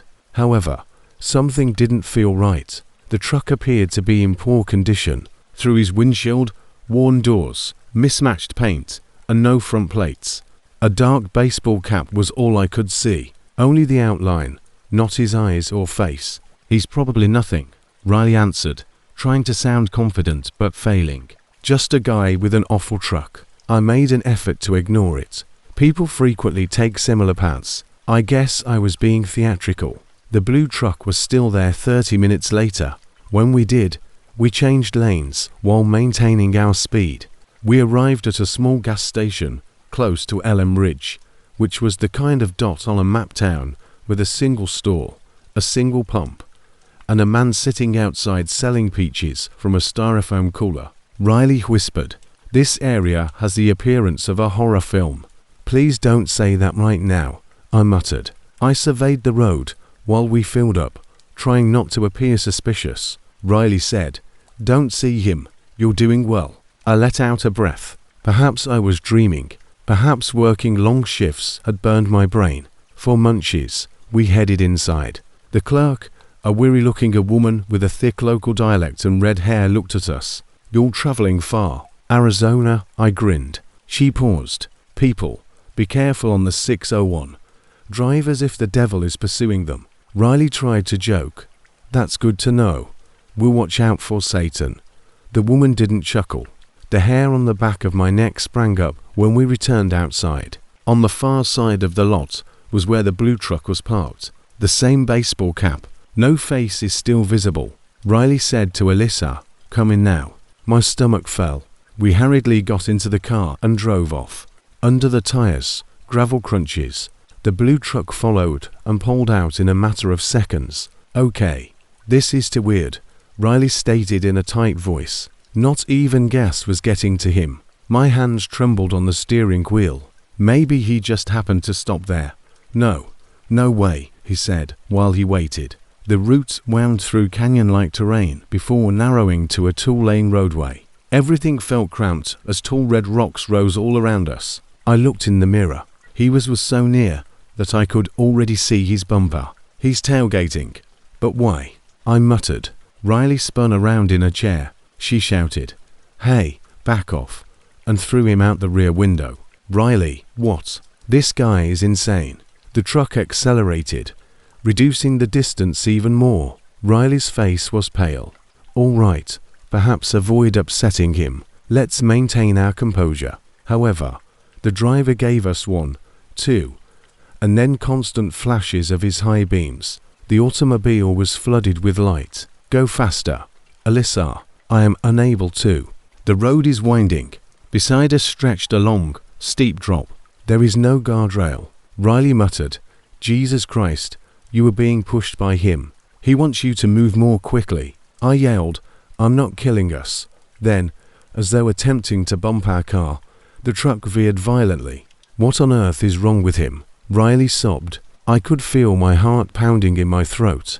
The sound of engines echoed oddly through the cliffs surrounding us. Everything seemed too loud and too near. The truck then abruptly retreated, just enough to be on our tail, observing and biding its time. After 15 minutes or so, a sign showed up. "Sierra Morada. Beautiful trip, 27 miles. I said right away, "I'm taking it."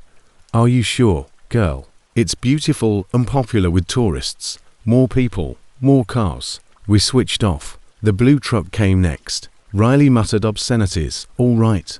"No, not at all." He no longer acts casually. "This guy is just following us." The picturesque path had clumps of pine trees, solitary wide pastures, and sporadic ancient barns. Now that it was low, the sun was bleeding orange across the sky. I attempted to dial 911.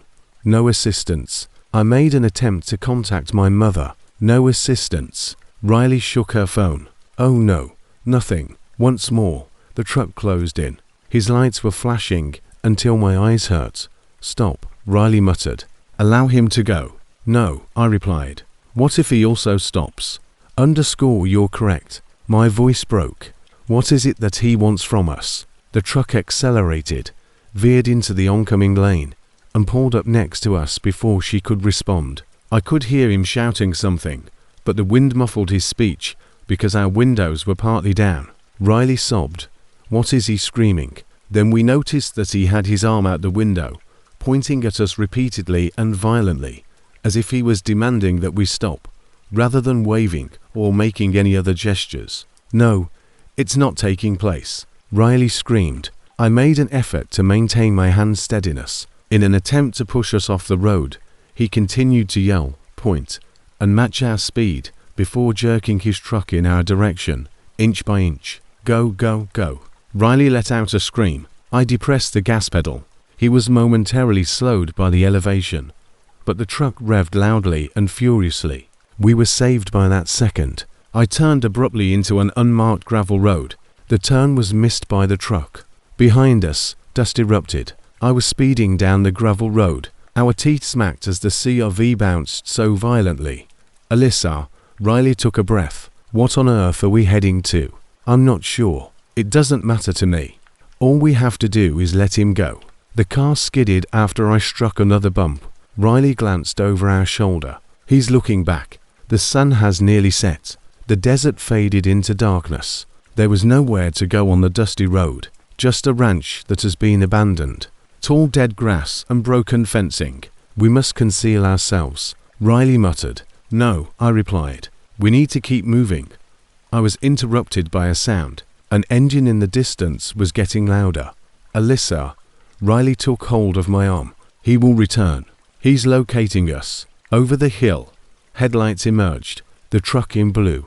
My heart became cold. He's blocking the road back, Riley yelled. He's preventing it. He's preventing it. Alyssa. I turned off the gas. The CRV accelerated. He will strike us. Riley sobbed. Hold on. The vehicle tried to cut us off by swerving, but I wrenched the wheel and narrowly avoided him. The sound of his horn reverberated through the deserted ranch buildings. Rocks clattered against the undercarriage. We tore through the dirt route. Riley pointed there. A service road is present. Tore through the dirt route. Riley pointed there. A service road is present. Proceed. We turned onto a small section of pavement that was cracked. The truck trailed behind. A minor hill was reached by the service road, followed by another hill. Town lights, lights. I started crying. We're near, Riley. We're getting close, she said. Just don't slow down, not for any reason. Down the final stretch, we flew. Gas stations, eateries, and a sheriff's truck stationed close to the perimeter of the town of Sierra Morada came into view. Abruptly, the blue truck decelerated, suddenly came to a halt, simply paused to observe us from the top of the hill. Riley cried, "Gosh, oh gosh, gosh, oh gosh, is he on his way?" However, he remained there, headlights staring at us like eyes, the engine idling, until we arrived at the sheriff's station. We continued to drive. When they seen Riley crying and me trembling so much that I was scarcely able to speak, 2 officers hurried outside. One was a tall, compassionate Hispanic man. "Hello, hello. What took place? Are you females in pain?" Everything was explained. The tailgating, the lights, the shouting, and the attempts to drive us off the road. The officers looked at each other. The side that is older. There have been reports, not sufficient to link to a single suspect. However, these detours have been used to target ladies who travel alone. My stomach turned. Did anyone get hurt? I muttered. He paused. A few failed to check in. A few vehicles were discovered to be abandoned. Riley's hand tightened around mine. Why was he not stopped? She sobbed. The younger officer said, "Why isn't he arrested? Since he never stays. He never stays. He's gone by the time we receive calls." As if he's aware of the timing. A shiver ran up my back.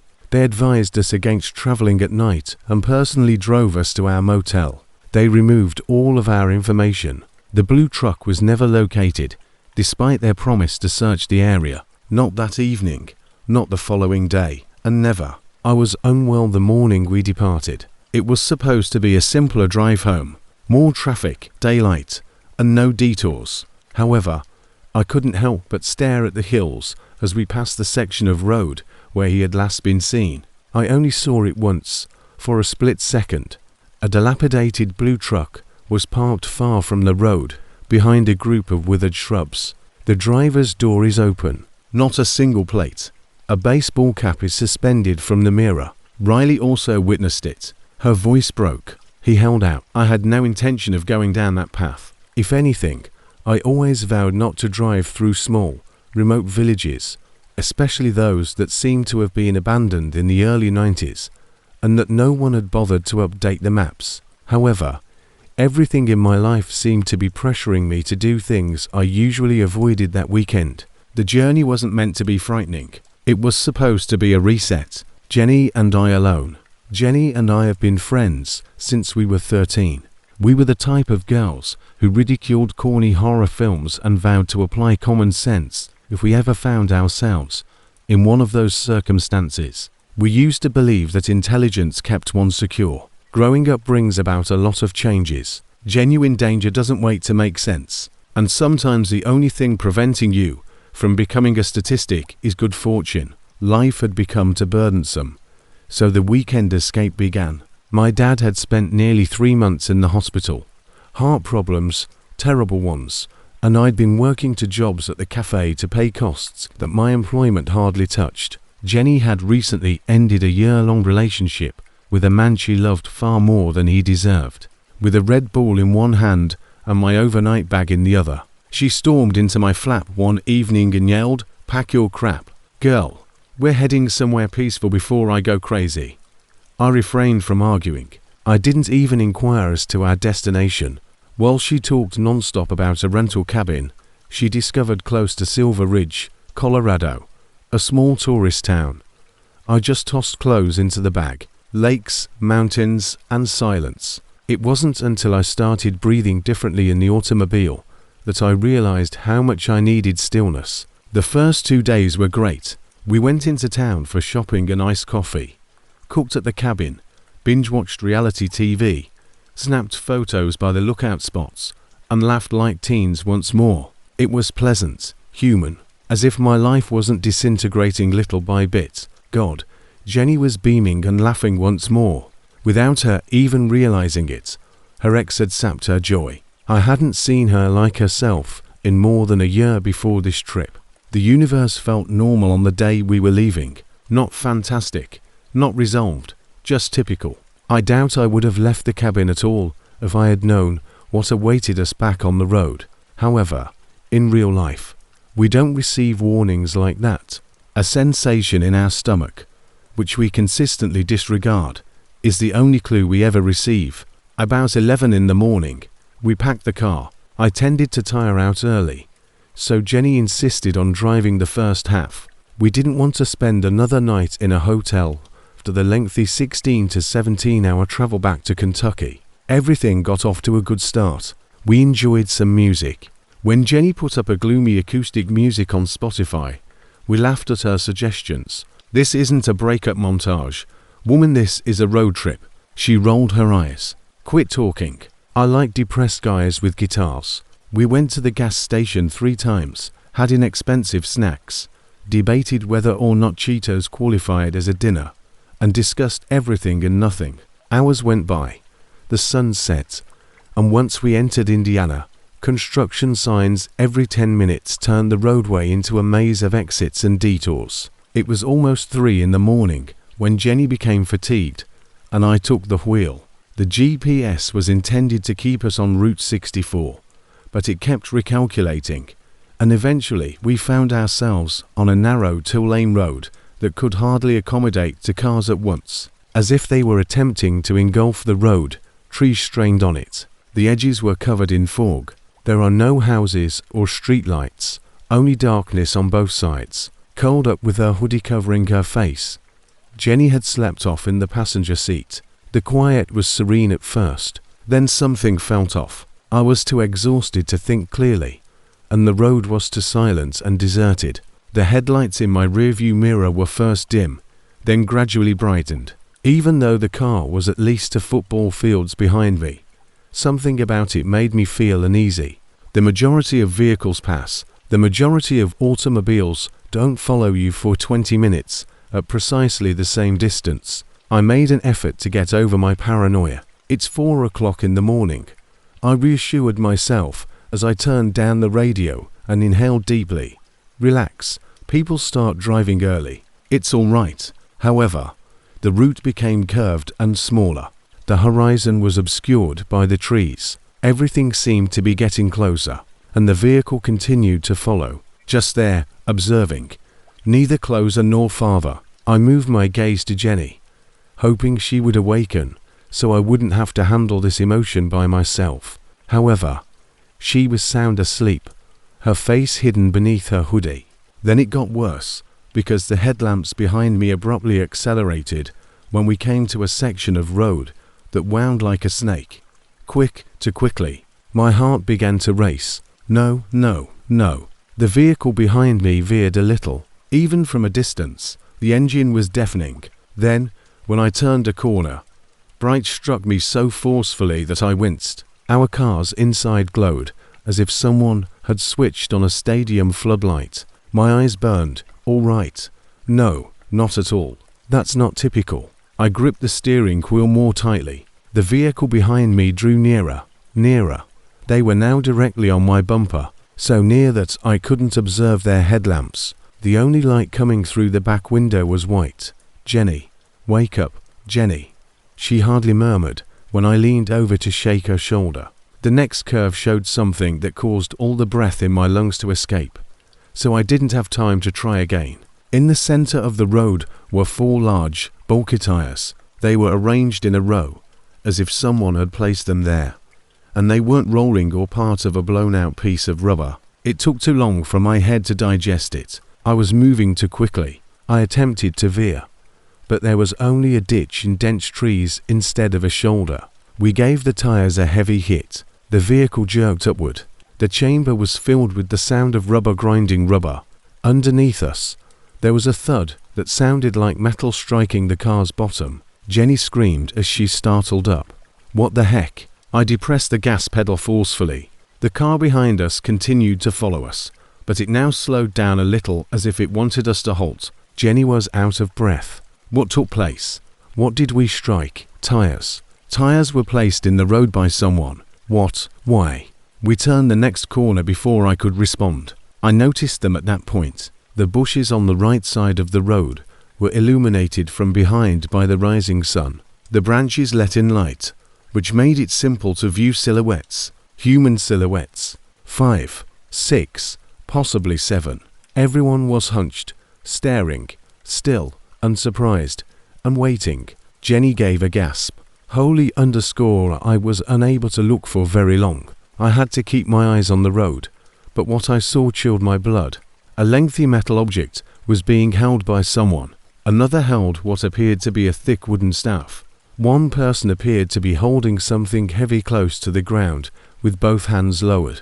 They weren't onlookers. Both hands lowered. They weren't onlookers. They weren't hunters. These weren't people at daybreak waiting for a bus. It was an ambush. They were furious because we hadn't stopped. As I spoke, my voice broke. We're not going to die here. Drive, Jenny muttered. Simply leave, go. So I did. It was stunned by me. As the automobile reached 70, 80, and 90 miles per hour, the tires screeched. Branches on a road only big enough for 2 automobiles whipped on the sides. The GPS continued to lose signal. Jenny continued to look back, her anxiety growing with each passing moment. They're pursuing us. I took a chance and looked. The elderly, dark-colored truck behind us was accelerating once more. The headlights bounced wildly, striking dips and potholes as if it didn't give a damn about its suspension.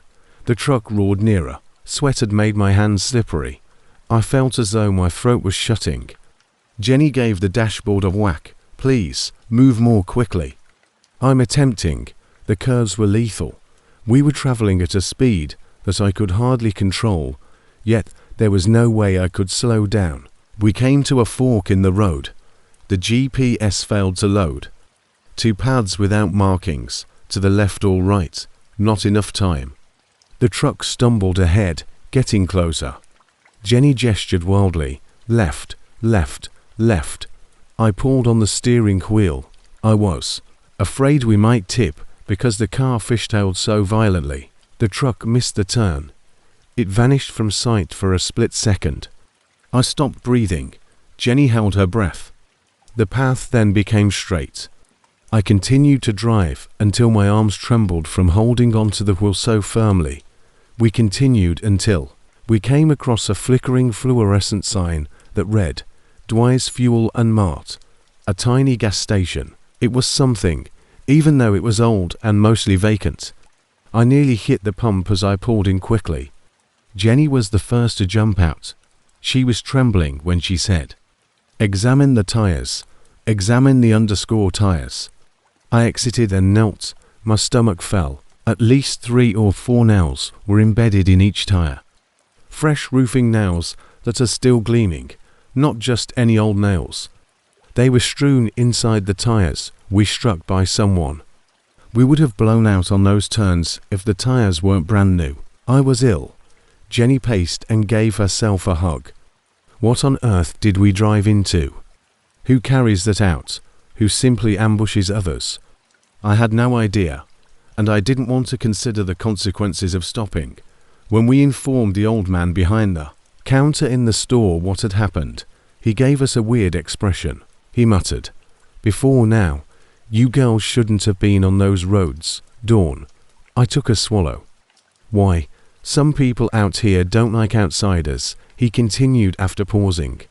He only gave us that. We didn't request anything more. We covered the cost of gas. I refrained from telling Jenny anything that would exacerbate her stress. She refrained from posing queries that I wasn't prepared to respond to. We returned to the vehicle.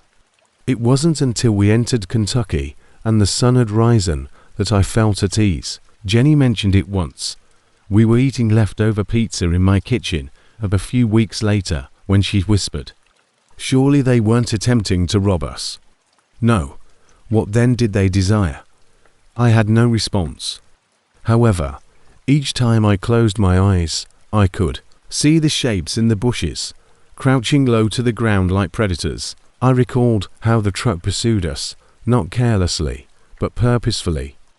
And I recalled the instant we struck the tires, that sound, that thumping sound. Just around the corner, someone was waiting for us, anticipating that we would stop, emerge, and fall into whatever trap they had set up. I doubt we would be here if I had paused even a few seconds. I sometimes ponder about that different version of the story while I'm asleep. The one where the automobile was halted. The one where we failed to reach the gas station. Our identities would have appeared in a 2-paragraph local news piece stating that 2 girls in rural Indiana went missing before daybreak. Most people are unaware of how much worse it may get before you realize it's breathing down your neck, despite the fact that people frequently claim it might have been worse. I kept it a secret from others, not any emergency hotline, not my parents, and not my co-workers. I didn't want to go through it again, to be honest. I didn't want to hear someone accuse you of exaggerating or misinterpreting what you witnessed. Certain things are true without believing. There are certain atrocities that don't require supernatural explanations. The creatures that live in the dark on unmonitored roadways can occasionally be the most terrifying, waiting for vehicles that appear to be in danger. We were also at risk to weary girls, not a weapon. No cell phone service, no fallback, just good fortune. Furthermore, good fortune is fleeting. We almost didn't make it home, and I still think about that. Additionally, Jenny and I now always say the same thing when we arrange road trips. There are no back roads, never again, because we will never return after seeing what awaits us there. I never imagined that a straightforward road trip to decompress would turn into the one night, 3 years later, that I still think about. I'm Lydia Rowan, and I was 26 years old at the time. I was burned out, annoyed by life, and genuinely sick of acting like everything was alright. I had recently ended a stifling 3-year relationship with a man named Brent, bossy, insecure, and seductive enough to persuade me that the warning signs were simply stress. I'm classic. He yelled at me one evening for not picking up my phone at work. At a cafe off Highway 12, I worked as a waitress. I was actually charging my phone in the back office. He raised a commotion when he arrived at the restaurant. The following morning, I ended our relationship. After that, the first few weeks were quiet until my apartment became too quiet. I required mental, physical, and emotional distance. I therefore accepted my cousin Jenna's invitation to spend a week at her graduate school campus in Ridgewater, Tennessee. I was going to drive from Kansas City for 2 days. First day, long drive, inexpensive accommodation for the night. Arrive rejuvenated on day 2. Simple strategy. However, easy travels seldom remain that way. I departed. I'm in Kansas City at midday with my beat-up blue Honda Civic, a bag of snacks, a backpack full of clothing, and the unwavering belief that road trips make things better. Long highways, wonderful warm air, and music loud enough to drown out thoughts were all part of the first several hours. Approximately 11:30 p.m. exhaustion struck me like a wall somewhere in rural Arkansas. My legs were sandpaper, and my eyes were sandpaper, and that strange lightheadedness you have after driving for too long. Yes, with all of my might. I looked at Google Maps. However, I had 0 service. Fantastic, all right, I muttered to Lydia. Simply locate any exit that has a place to sleep. There was a faded food sign at the next exit. 1 mile to McDonald's, 1 mile to the gas station, 1.8 miles to Blue Willow Motel, Although I didn't enjoy it, I had no other choice. There was nothing but woods engulfing the sky on the completely dark road that led to the motel. At the back of my neck, I experienced that tiny, automatic pinch of terror. Every girl knows who it is, but she learns to ignore it because I'm probably being dramatic. The motel appeared out of nowhere amid the trees, as if someone had dropped it there. The Blue Willow Motel. The sign flickered as if it had become weary of life. With the exception of one battered silver pickup, the parking lot was deserted. Unsettling, but neither perfect nor terrible. After parking, I took a seat. My stomach was murmuring. My body responded, "Girl, we are done driving. Don't stay here." I then picked up my suitcase and made my way to the workplace. The fragrance of lemon cleanser and old coffee filled the lobby. Behind the reception desk sat a man in his late 50s, dressed in a Carhartt jacket and wire ring glasses. His speech sounded scratchy, as if he were always smoking cigarettes. My gut knotted at the thought of you traveling alone. I forced a grin. "Yes, just going through." He moved the guest book in my direction. "Signature and name. Is there a room available?" He laughed. "Plenty of them. Not many people stop out this way, unless they are extremely exhausted or lost." He stated that in a way that sent shivers down my spine. However, I wrote my name. He gave me a key card. "Right around the corner is room 12. The door is facing the lot. I'm here until 3 if you need anything." After thanking him, I made my way to my room. The appearance of room 12 was typical of a motel or a rural area of Arkansas. Faded beige curtains, yellowish walls, a blue blanket, and a faint dust and old air conditioner odor. It wasn't disgusting, though. It was old, but not frightening. After locking the door, I checked it twice and then 3 times. I quickly changed, shut off the lights, and had a shower. In a matter of minutes, I was sleeping. Knock, knock. My neck cracked as my eyes snapped open. I looked at my phone. 12:47 a.m. As I listened, I froze. Make a knock. Make a knock. There was undoubtedly someone at the door. My ribs trembled from the intensity of my heartbeat. "Don't answer," I said to myself. "Stay put." I had to look, though. I sneaked to the window next to the entrance after stealthily sliding from the bed. The motel bought the cheap, thin curtains in bulk, and they swayed slightly from the air conditioner. I raised one corner just enough to take a quick look outside. There was a dude, not the front desk agent. This man was younger, perhaps in his mid-30s. He had dark jeans, a grey jacket, long, oily hair, and hands jammed in his pockets. He had stopped knocking. He didn't realize I was there, but he was just standing there, facing my door and me. My throat became parched. He wasn't a visitor. He wasn't wearing one. He appeared to be an outside person. I immediately lowered the curtain. The man knocked once more forcefully this time. "Hi there." He spoke in a harsh tone. "You wake up there?" "Absolutely not." I tried not to make any noise as I gently retreated. I heard footsteps after about 40 seconds. And then nothing. Silence. It took me at least a minute to breathe. I kept waiting. At last, I was able to see through the curtain once more. He has vanished. For the following 30 minutes, I hardly slept at all. My thoughts were spinning like a hamster wheel. Perhaps he was in the incorrect room. Perhaps he needed assistance. Perhaps it was nothing at all. However, it didn't feel insignificant. Not even near. There was another knock at 1:28 a.m. My breathing stopped. The rhythm is the same, but it's sharper and more agitated. I muttered, "No way." I took a quick look outside. It was someone else this time. A different man, taller, younger, with a cowl drawn over his face. His hands were lying on the door handle, if he had previously attempted to turn it. And he was dressed entirely in black. It didn't knock for very long. He turned the handle. I jerked back as the metal rattled so violently. I couldn't hear what he whispered, then gave the knob another try. Locked. God be praised. He was at last. He moved aside and proceeded along the row of rooms, pausing at 14, 15, and 16, searching for an unlocked door, testing, and attempting. It seemed like my gut fell through the floor.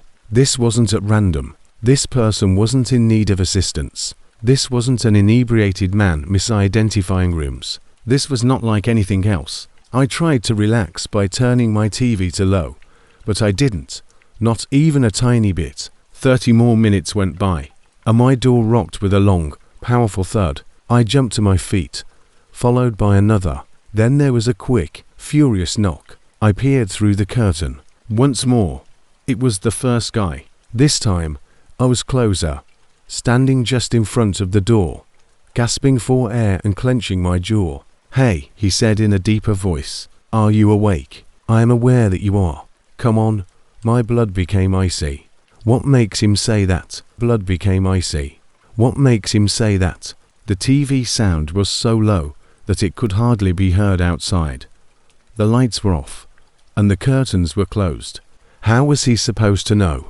He merely breathed and stared for a full minute. Then, like he had done all night, he left gently and almost casually. After that, I didn't sleep, not a single second. I reached my breaking point around 3:10 a.m. I had to find out if they were still there. I glanced outside once again, but not at my door. There was movement inside the silver pickup truck I had seen earlier across the parking lot. Two shadows, observing and conversing, raising his arm. One of them gestured to the row of rooms. They weren't just strangers in my row.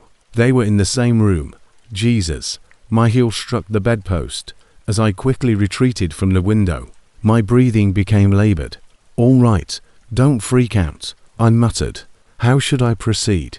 Go, remain, or give someone a call? No assistance. I reached for my phone and foolishly waved it around, but nothing happened. There are no bars. The Wi-Fi in the motel. I made an effort. It also didn't work. I was cut off from the world.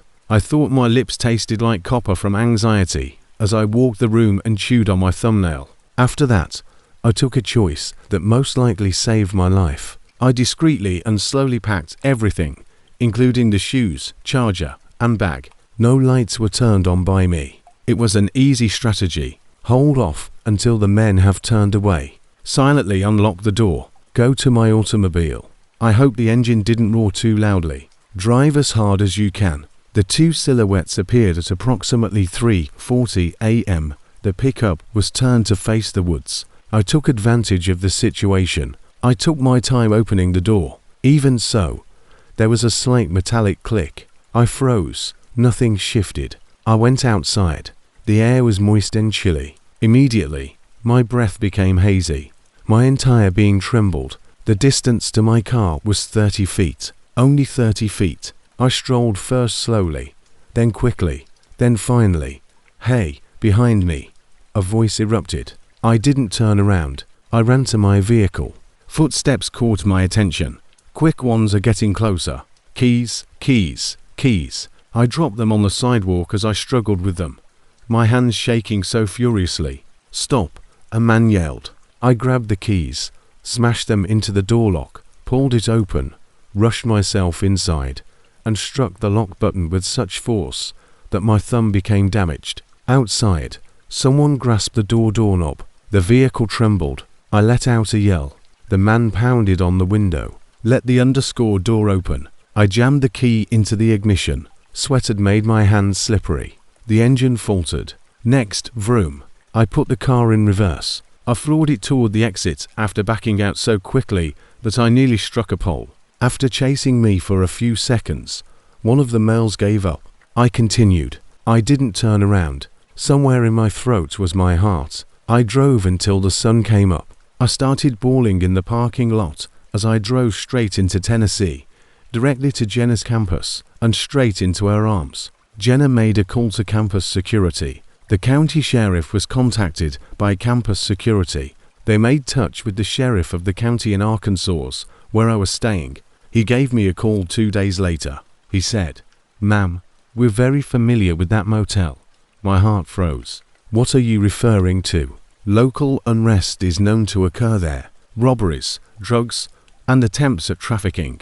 Two men who were breaking into rooms late at night were arrested by us last year.